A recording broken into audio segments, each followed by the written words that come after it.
Yo, j'espère que vous allez bien, moi ça va. Donc tout d'abord, bienvenue aux 7 nouveaux sur la chaîne, ça fait extrêmement plaisir. Et aujourd'hui, au programme, ce qu'on va voir c'est Gamer. Je sais pas comment ça se dit.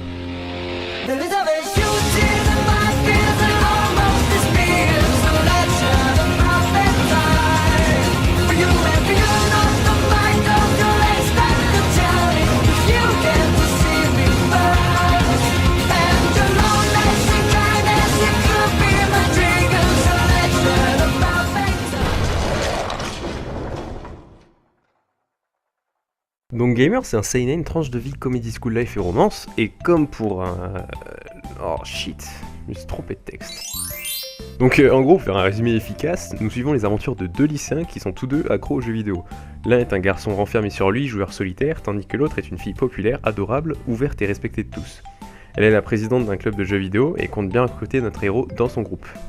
Ça fait deux personnalités fondamentalement opposées qui vont se tourner autour grâce à l'univers du jeu. Donc le héros principal il s'appelle Kenta Amano et personnellement je trouve qu'il est archi relou mais il est super drôle à certains moments.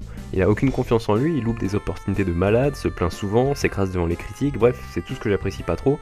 Mais son comportement il est à la fois horrible et excellent, c'est dur à comprendre mais ouais, moi je me comprends, c'est le plus important. Dans la vie quand on se comprend c'est bien, tu vois, genre tu t'en fous que les autres te comprennent, où est-ce que j'en étais?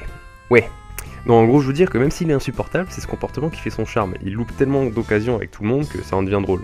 Ensuite, on a Karen Tendo, qui est la fille parfaite et ultra populaire dont je parlais tout à l'heure.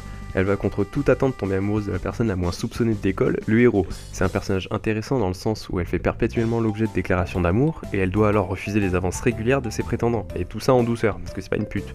Donc on voit les scènes, on va dire, d'échec sentimental sous son point de vue. Et son petit pincement au cœur pour chaque requel qu'elle met, c'est plutôt mignon.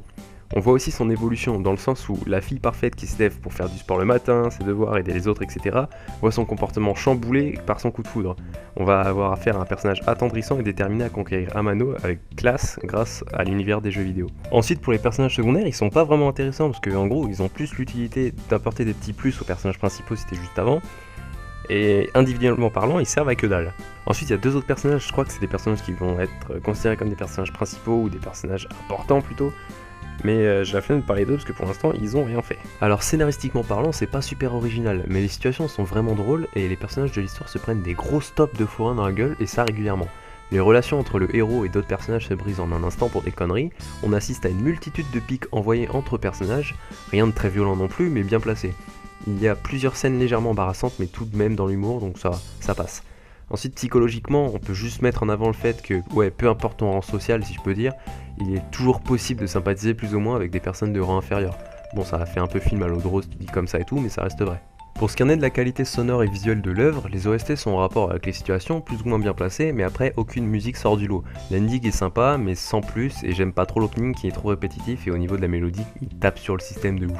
L'animation, quant à elle, elle est classique, mais par contre, les expressions de visage passent nickel. Lorsqu'une émotion doit être accentuée, c'est super bien géré de ce côté. Mon avis sur Gamers. Alors, c'est pas le manga du siècle, vous allez me dire, bah pourquoi tu le présentes alors Bah c'est simple, il est sympa à voir quand même. C'est le genre d'anime détente à regarder de temps en temps, et ça te fait passer un bon moment. Je pense que pour apprécier à fond ce manga, faut soit regarder un épisode par jour, soit regarder à la suite d'un autre manga, comme quand on était petit et qu'on regardait des dessins animés. On appréciait l'ambiance de voir un ou deux épisodes de nos séries, puis d'enchaîner avec une autre série à la suite. A mon avis, cet animé il est parfait pour ce genre de visionnage, mais pas du tout pour un one-shot. Alors pour ce qui en est de la note, la communauté elle met en général aux environs de 14,8 sur 20, et perso moi je mettrais plutôt un 13, parce qu'on passe un moment agréable devant, on rigole bien, etc., mais il est pas ouf non plus. Bon bah voilà, je pense que j'ai tout dit.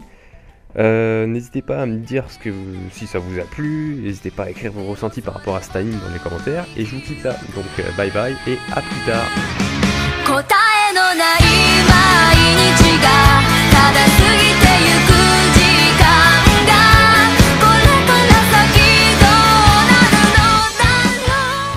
Cette vidéo elle va parler de mon avis sur le début d'un anime comme pour la vidéo de la dernière fois, mais par contre, pour l'instant, vu que c'est début de l'anime, tu t'attends bien à ce qu'il n'y ait pas 45 épisodes, connard, hein. Il y en a au moins 4. Déjà c'est bien, tu vois, pour donner un petit avis, pour parler du potentiel du manga, etc. Donc, venez pas me casser les noix s'il devient nul à chier en route, et venez pas me sucer là, enfin si vous pouvez venir me sucer là si elle devient super bien.